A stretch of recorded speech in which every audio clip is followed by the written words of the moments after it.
Hello, welcome. Welcome everybody who's been here before and regulars, and welcome to anyone who's new. We're so glad to have you here. There's a lot going on in the cosmos as we're all sensitive, most of us star being souls on the planet. And I know we're feeling it in really, really, really, really, really huge ways. So let me just acknowledge that right now that yeah, I'm sorry. It's uncomfortable. Plus, just the state of the the world. Um, and the cool thing about that, the only cool thing about the state of the world, is that it's bringing up our stuff. So today is July 16th, and we are continuing with our Divinity Connection series. My name is Annie, and this week Metatron has been coming in all week. Metatron is,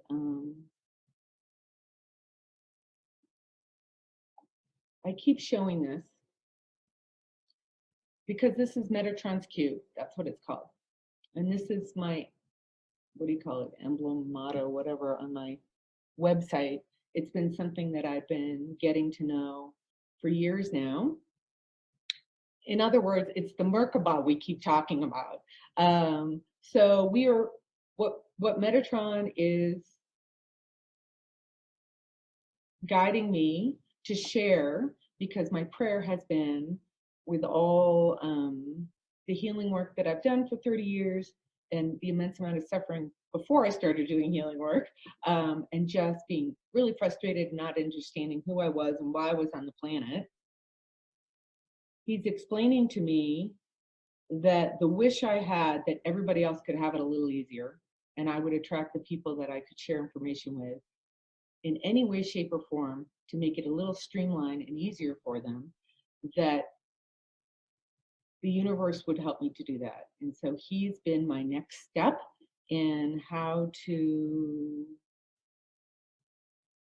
channel an angel that's higher vibration, that's an expert on this.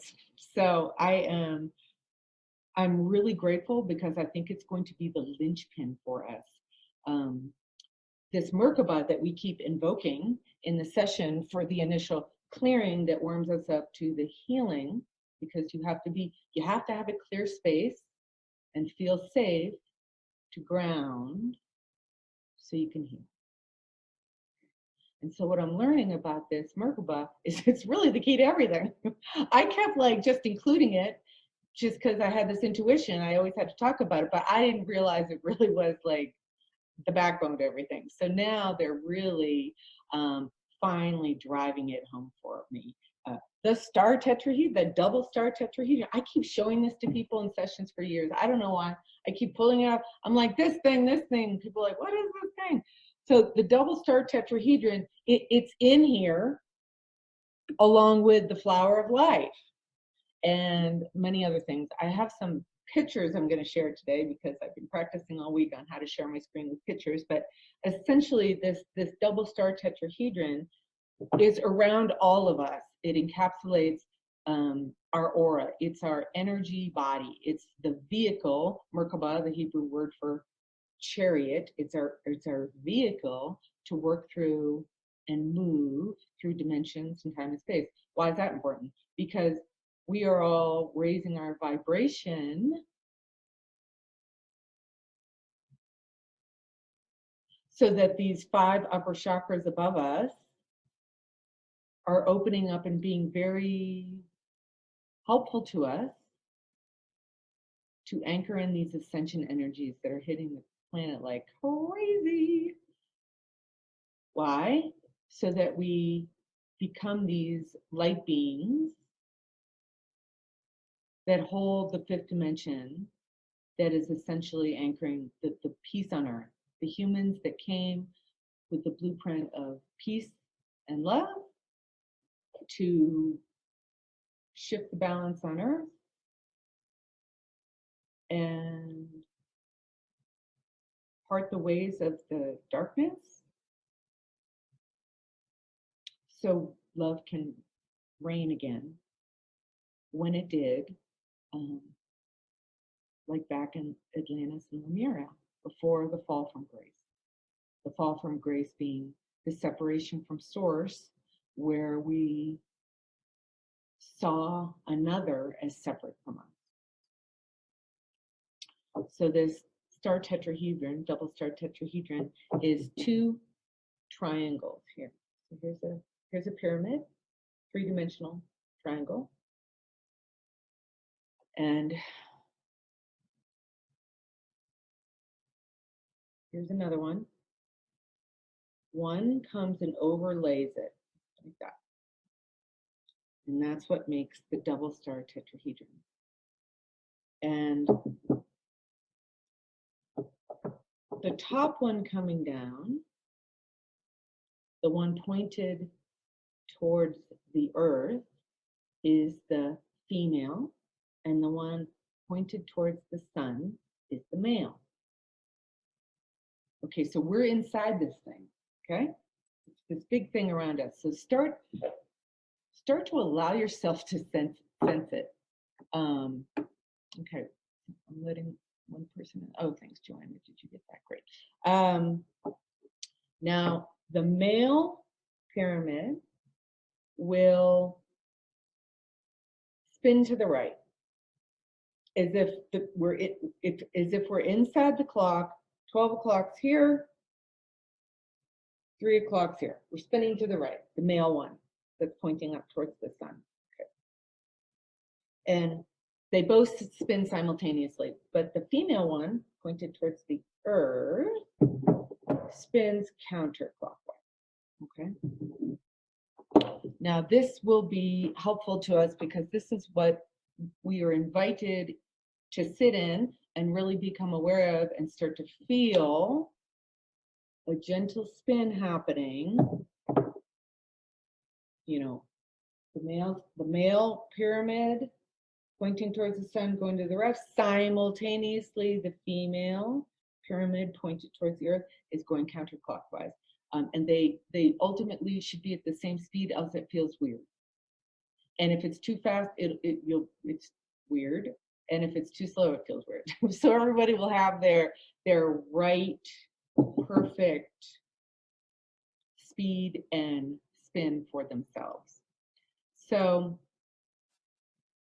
we're gonna, in our inner presencing, really get to know that, really invite ourselves to feel that, because Metatron was saying this is going to be a real game changer for those of us who are developing their inner presence and talking to their teams and angels and guides and master guides and spirit, and healing. Physical, mental, emotional, spiritual. I'm going to share screen, and I invite you to take a screenshot or jot it down, an invocation. Look out, my desktop is a mess here. That Metatron has said that we can all say. I say this every morning and every evening, and it's really helping. So we can all say it together. Metatronic creation affirmation. With the power of God, of full source, of infinite creation energy, of the universe that I am, I align my focus, intention, and the power of my mind with my highest good. I create magic and miracles in my life, aligned with my soul's highest, most expanded purpose in this lifetime. Blessings, love, and infinite abundance flow to me now and all the days of my life and beyond, eternally. So I'll keep that up for a second if anyone wants to take a screenshot of it.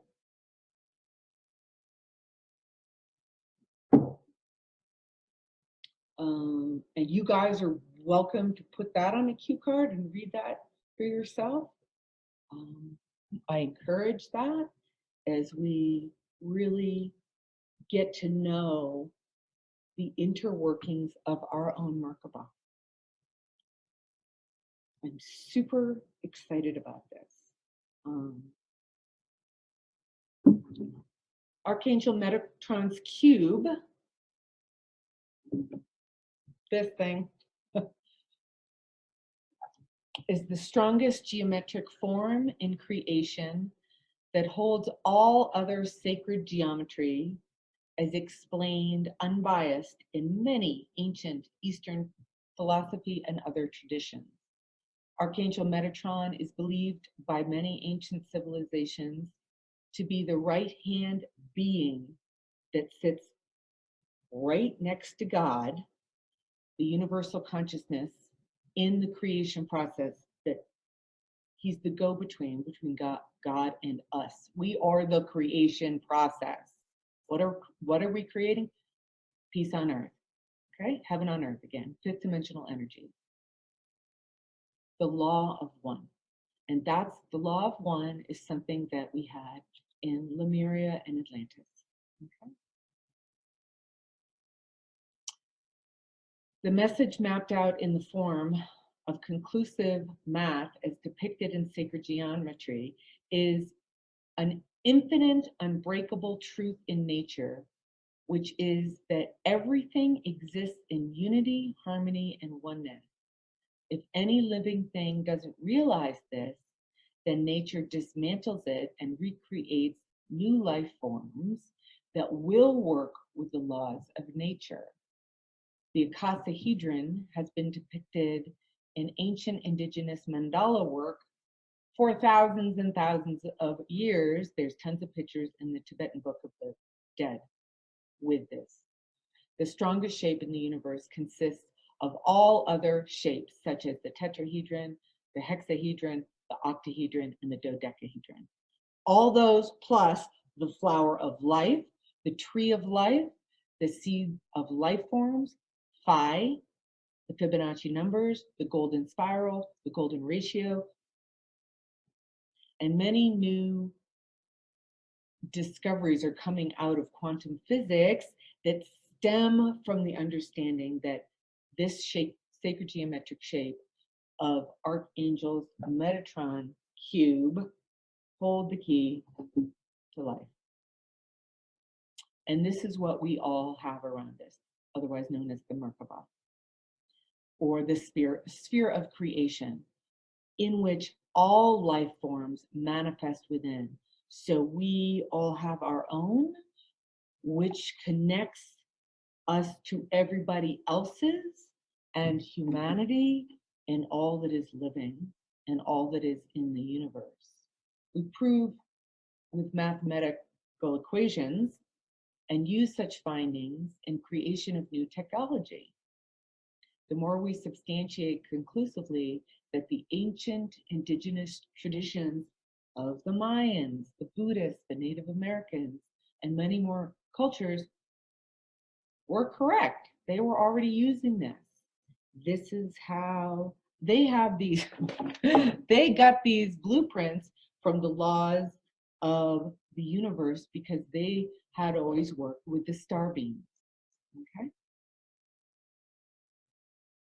When you visit these sacred sites, you'll realize that they weren't just created by the muscles of man, they were created by forces in the universe. When you go to the pyramids, when you go to the ancient ruins in South America, etc. So our elders, our ancestors, way, way, way, way long ago, knew the power of sacred geometric shapes.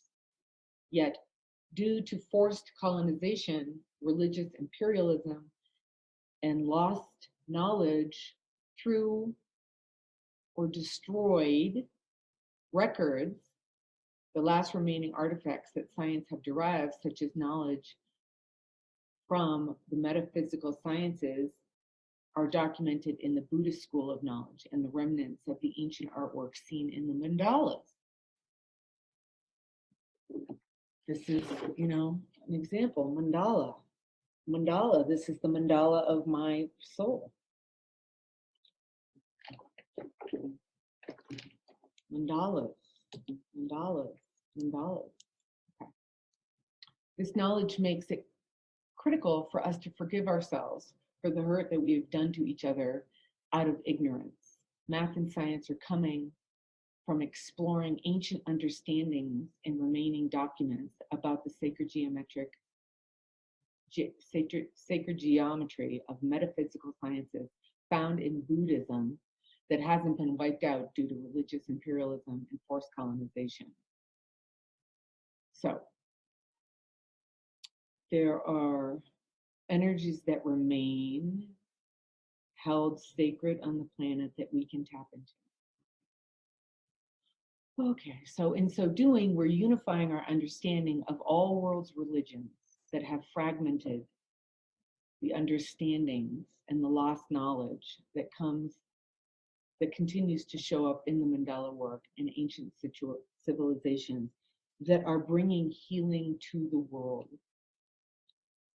You know, Lake Tahoe area is a sacred area for healing heart energy. And the Rinpoches were coming every year to do mandalas at Lake Tahoe shores to access the healing power of the heart. I'll show this to you another time, the map of the West Coast and where the Sierra Nevada ends up in the chakra system. It's fascinating. That's another show and tell for another night. So Metatron's cube shows up in many different religious sacred images, also known as the Star of David. Okay. And just for an example, but Buddhist traditions show the complete understanding of how it relates to God's creation process, along with other understandings in metaphysics. And the more we're coming to understand metaphysics, the more we're really going to understand the power of Archangel Metatron's cube. Okay. So a lot of blood and pain have been shed out of our own ignorance of understanding the power we have and the misuse of it. So we are going to embrace this sacred knowledge and use it for the good. The flower of life was the first pattern formed out of a sonic vibration from the basic seed of life structure created by God, which is also in Metatron's cube. These patterns show up in various religious artworks throughout indigenous mandala artwork, and the strongest sacred geometric shape includes all the 5 platonic solids in the universe. So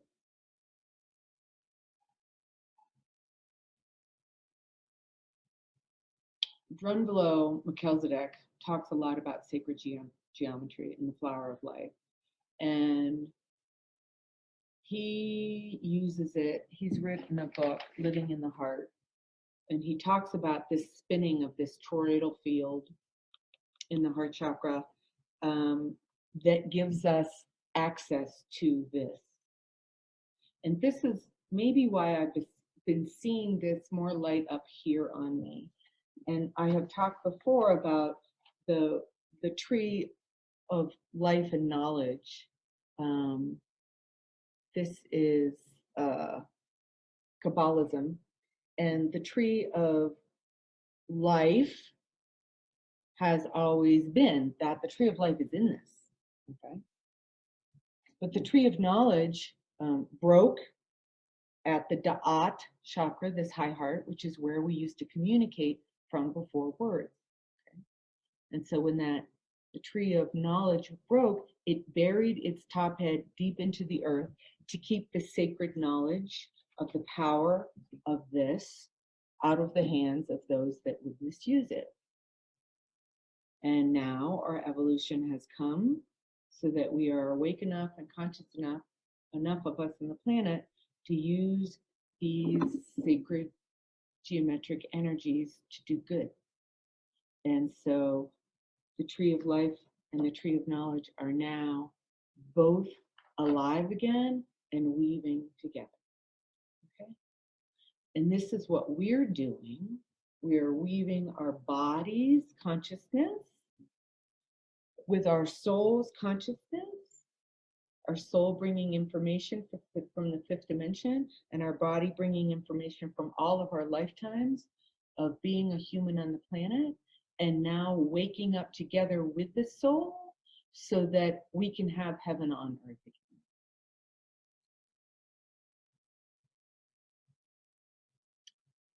So the temple in Egypt, Osiris, was the oldest example in our recorded history of the flower of life to date. It was burned, laser burned into granite. Okay, we have to understand that laser burned into granite. Those were the star beings that were doing laser burning into granite, okay? Because this is our communication with the rest of the universe. This is how we travel through other dimensions. When we were originally fifth dimensional beings in Atlantis and Lemuria, we all had access to travel through the lower 12 realms, the lower 12 dimensions. The 13th dimension, which is where the Melchizedek beings come from, have what we've been using, calling in for our clearing. The Melchizedek beings, the ones that we know that have been incarnated, were Jeshua, Jesus, Mother Mary, Buddha, Babaji. You can see how I'm already listing many different parts of the world, different masters in different parts of the world. Okay. So the flower of life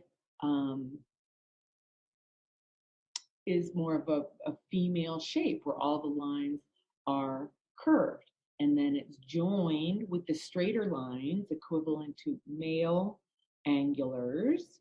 The tetrahedron is in it, the cube, the octahedron, the dodecahedron, the icosahedron. We might go into this more in detail another time. But essentially what I'm saying is this male and female energy, these curved lines and these straight lines coming together, is we are merging the law of spirit, which radiates giving and selflessness, with the law of matter, which is, we have the cosmos and the earth, the law of matter. And matter, more energy draws inward. It's more of a cooling off energy. It's more of a solidification energy. So that's the body more.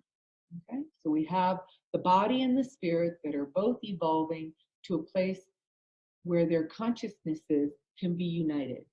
So how do we even wrap our brains around that? By getting into our right brain, by balancing our brain hemispheres so that we can even conceptualize that spirit is living in this physical body, and this spirit has more power than we realize. And that's why the Merkabah is going to teach us how to really blend our esoteric knowledge of heaven and earth with our earthly male female energies in a body.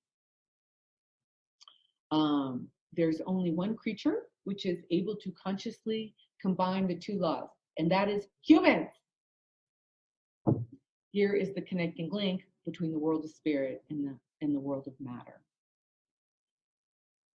We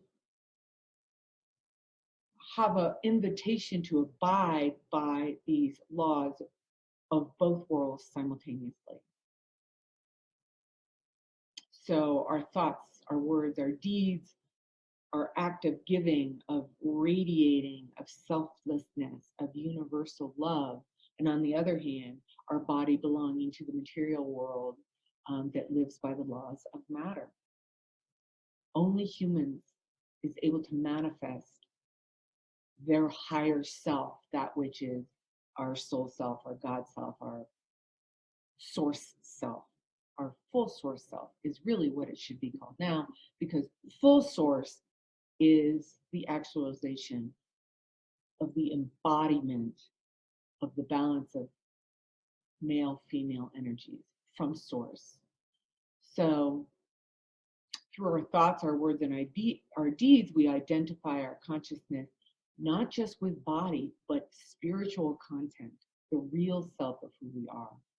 If a person only identifies him or herself with the body, they are living more in the cube instead of all of them. The one that really just orientates to a life of matter and not paying attention to the unmanifested state that is in us by being connected to the quantum field. Okay. And this is where the divine self is dwelling in the tetrahedron. So if okay, we'll move on. So the star tetrahedron, also called the Merkabah, the divine light body,